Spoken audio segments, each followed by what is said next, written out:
to this videos? If we make 5,000 likes to this video, we will upload more patriotic news. Thank you. Renowned forensic investigator reveals famous musicians' deaths were because of Black Book one hat of Hillary's. We've all seen the massive pile of bodies that keeps accumulating around Hillary Clinton. Get a little too close to exposing one of Hillary's scandals, and you're likely to get suicided with a double tap to the back of the head. Now an alarming connection has been made between Hillary and the suicides of rock stars Chris Cornell and Chester Bennington, whose deaths were ruled hanging by suicide.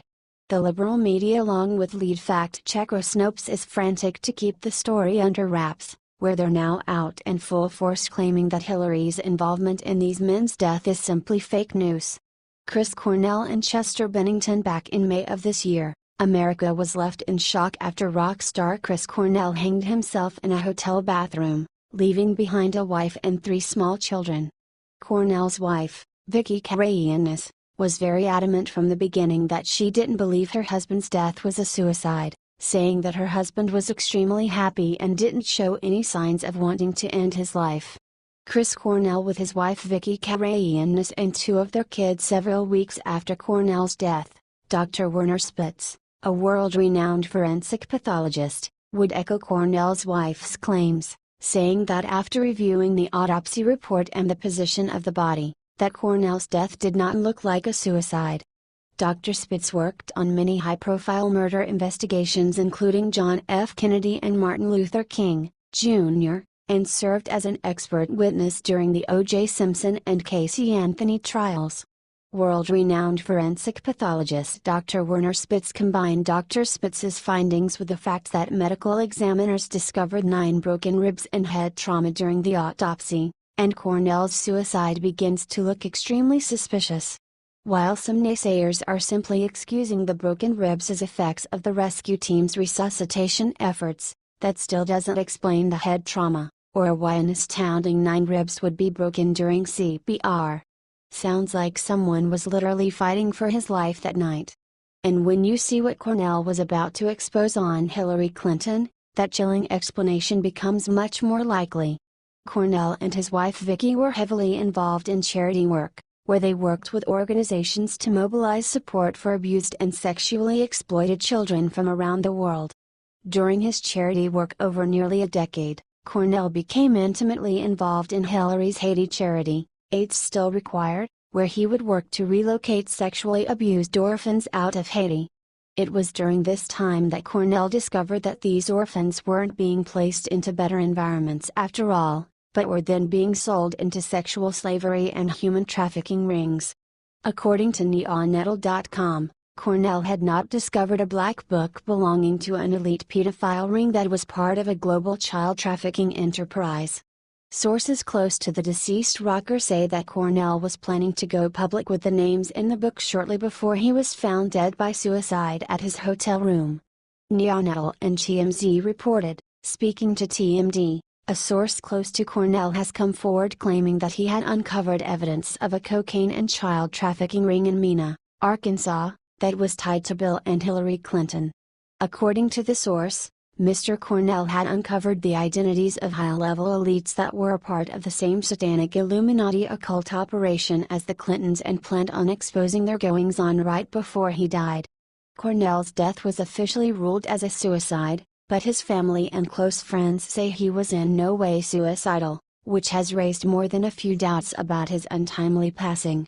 TMZ reports, the biggest theory floating around the internet is that the monsters behind Pedogate allegedly marked Chris for assassination due to his work with sexually and physically abused kids via several foundations. While Snopes has been out in full force saying that the tie between Hillary and Cornell's death is fake news, let's take a look at what Hillary's close buddy Laura Silsby was caught doing at the Haitian border back in 2010. Proving that Hillary's Little Haitian Charity was nothing more than a cover for her massive pedophile ring. Neonatal went on, Hillary's buddy Laura Silsby, who was caught smuggling orphans out of Haiti using Hillary's charity as a cover in 2010, Laura Silsby was arrested at the Haitian border attempting to smuggle 33 children out of Haiti.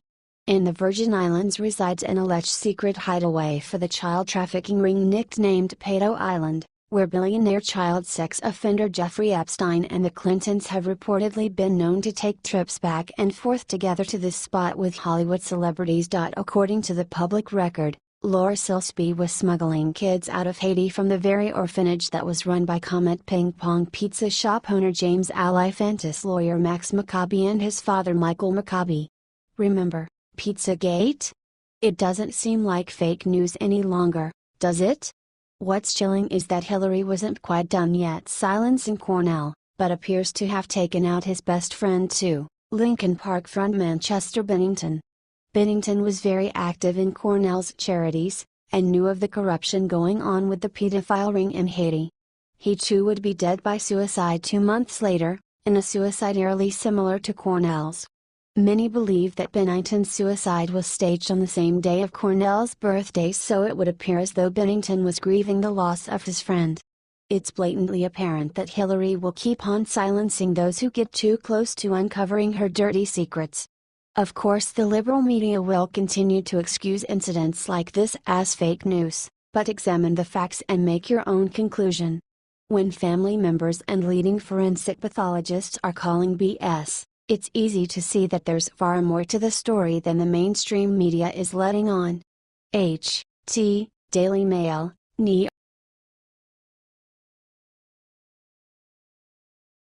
Melania just gave huge gift to Americans after Michelle Obama selfishly took it from everyone. The transfer of power from one party to another with a new president is always a happy day for those who voted for the new guy.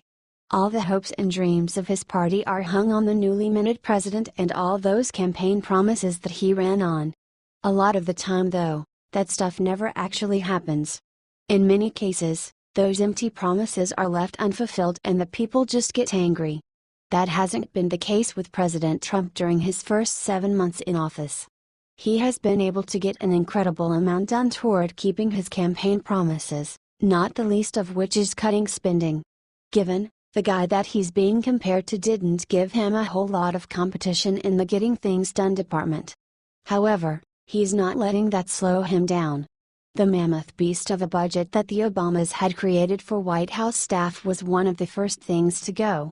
All of the fat was trimmed in short order, and instead of throwing a hissy fit, the way our former First Lady probably would have done, his wife Melania leaned into it and took the First Lady's staff down from 24, under Michelle, to just 5. That's about 1/5th of what her predecessor had, and she's still getting more done. But is the mainstream media praising her? No, they're too worried about whether she's smiling enough or if she's holding the president's hand at the right time. Via the American Bacon, the liberal media threw a fit earlier this year when Melania Trump decided to stay in Trump Tower in New York City for a few months so that Barron could finish his school year. However, they are now staying silent about the fact that Melania is doing something huge to save American taxpayers' money, and it puts Michelle Obama to shame. According to a report published by a private organization that tracks government spending, Open the Books reveals that Melania Trump has saved more money with her staff than Michelle Obama did as the First Lady. Melania has 19 fewer staffers dedicated to her office than Michelle did in the White House. Mrs. Trump has 5 staffers versus the 24 staffers who served Michelle Obama, reports Inquisitor. Melania could have 24 staffers, like Michelle, but part of the Trump plan was to streamline the White House staff, which under the Obamas had become a bloated bureaucracy. Michelle was such a prima donna that she employed numerous staffers, including schedulers, directors, planners, associates, social and press secretaries, and other assistants. So, how much is Melania saving taxpayers? Approximately $5.1 million a year, but that's not all. Overall, the Trump White House is saving a total of $22 million. President Trump's leaner White House payroll, as reported by Forbes, is saving taxpayers $22 million overall. This information is verified by the fact that the current salaries for White House employees was made public on Friday. Donald Trump, Ivanka Trump, and Jared Kushner are taking a total salary of $0, according to Inquisitor. Since Melania Trump has lived the life of a very rich woman in her adult years, Especially after marrying Donald Trump, common sense would suggest that she'd be the one who would go in for the lavish spending, but that's just not so. On the other hand, Michelle Obama's previous home was in Chicago, and while it was a beautiful house in an upscale neighborhood, it was far from the digs of the Oprah and Richard Branson set, who were two people the Obamas loved to hobnob with on their lavish vacations. While one would think, given their histories, Michelle would expect fewer luxuries, her 8 years as the First Lady proved that's not the case, either. We have to remember that Melania Trump grew up in a communist country. She grew up poor and watched her parents be very frugal with what little money they earned. Melania grew up with humble roots in Sevnica, Slovenia, where she was known as Melanie Geneves and lived in communist-style apartment housing that overlooked a river and smoking factory chimneys, Associated Press reports. Now, you won't be hearing from the mainstream media about Melania giving back $5 million to taxpayers each year after Michelle had been spending on her personal friends, hiring them as her staff during her 8 years as the First Lady. Even if Melania only stays in the White House for 4 years, that's $20 million she's saving the American taxpayers. It just goes to show you the character of Melania. No one would have questioned if she, like Michelle, hired 24 staffers. But, she knows Americans are hurting economically and that we elected her husband to help bring wealth and jobs back to America. When Michelle Obama said we go high, we might have given her too much credit assuming she wasn't talking about spending money. It turns out that she and her husband mostly like to get their high spending our money on ridiculous things, making themselves look good, and it didn't take much to outshine them. Thankfully, the new First Lady has some class and she is taking care to be judicious with the taxpayer money that she's been entrusted with. Just think, if Melania spends the same amount of time in the White House that Michelle did, we will be saving over $40 million just in salaries. That's not even counting all the other extravagant expenses. That plus the fact that we get to look at her instead of the lady she replaced makes it sound like a pretty good deal to me. Source: The American Bacon. Share if you're grateful that Melania is our First Lady.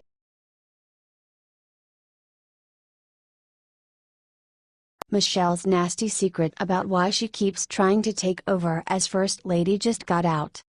In no other time in history has a former president been as obsessed with getting in the way of their successor as Barack Obama has. However, what's more strange is not only how Michelle Obama hasn't been able to let the glory days go of her time in the White House, but perpetually tries to assume the position still. While we all thought it was because of her dislike for Melania Trump, it turns out that the real reason is far worse than that. A former staffer for Barack has just come clean with what she knows, which makes a lot of sense now as to why the former First Lady cannot relinquish control based on what she witnessed while the Obamas were in the White House. Barack didn't destroy the country on his own, he had many partners in crime and one was his own wife. Regardless of the pretenses that the pair put on for 8 years about their supposedly perfect marriage, it's not hard to see how Michelle was probably difficult to live with. Now we know that she wanted to act as president more than he actually did his job, as the power struggle within the couple was on full display to those who worked around them every day. While Michelle is desperate to reclaim her role as the First Lady, it seems to have more to do with her lust for power than it does her disdain for her successor. In a recent interview, a former Obama aide opened up about her experiences in the White House with these two, noting that it was really Michelle who ran the show. While this isn't surprising since for 8 years, America saw that she definitely wore the pants in that relationship, what else Alyssa Mastromenico cared to share will probably come at a shock. The Daily Mail reports, "If you don't email him, I will." Obama's deputy chief of staff fondly reveals how ex-president played Cupid for her, as she opens up on life at his side, and explains why Michelle was really the boss. The former White House deputy chief of staff for Barack Obama claimed that the president once gave her dating advice in 2006 when they were on a return trip to Chicago from Iowa. In an interview with The Times, Alyssa Mastromenico shared how the at-the-time Illinois senator once threatened to text one of Senator Tom Harkin's staffers on her behalf when he saw him checking her out.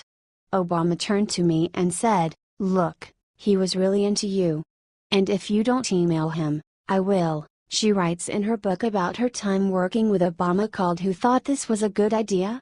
And the upstate New York native doesn't have an idea of what the email would have entailed. "I can only imagine," the 41-year-old said in the interview. When the former commander-in-chief wasn't playing matchmaker, he was likely taking orders from his demanding wife, considering that Mastromenico said that Michelle's the boss. Although the former aide said this with sincerity and flatter for the former FLOTUS, it's not hard to believe what the reality of this boss mentality wasn't always pretty. But the true person in charge of the White House was the First Lady Michelle Obama, Mastromenico told the Daily Mail. "She's the boss." The aide explained that there was nothing to be afraid of when our apparently passive president got mad at staffers. "However, if you got in Michelle's crosshairs, you better watch out. If he was mad at you for any reason, you'd be, like, okay. If she was mad at you. If you thought for some reason she might be, you were, like, I'm in so much trouble," Mastromenico explained, according to the Daily Mail. Michelle likely enjoyed having this kind of power over people and is really struggling with relinquishing that now. This is obvious in the constant ways she keeps reappearing on the scene, the assertive public statements she makes to sound like she's on the top of people's minds, and of course following the actual president and first lady around in their shadows to keep tabs on everything they do. While just about anyone could have done a better job as president than Barack Obama, Michelle was not one of them, who probably thought she was more suited for the position that he was. Knowing that she was who was really in charge in the White House that whole time, leaves one to wonder which ones, or how many, of her husband's failures as president she had a part of. H/T, American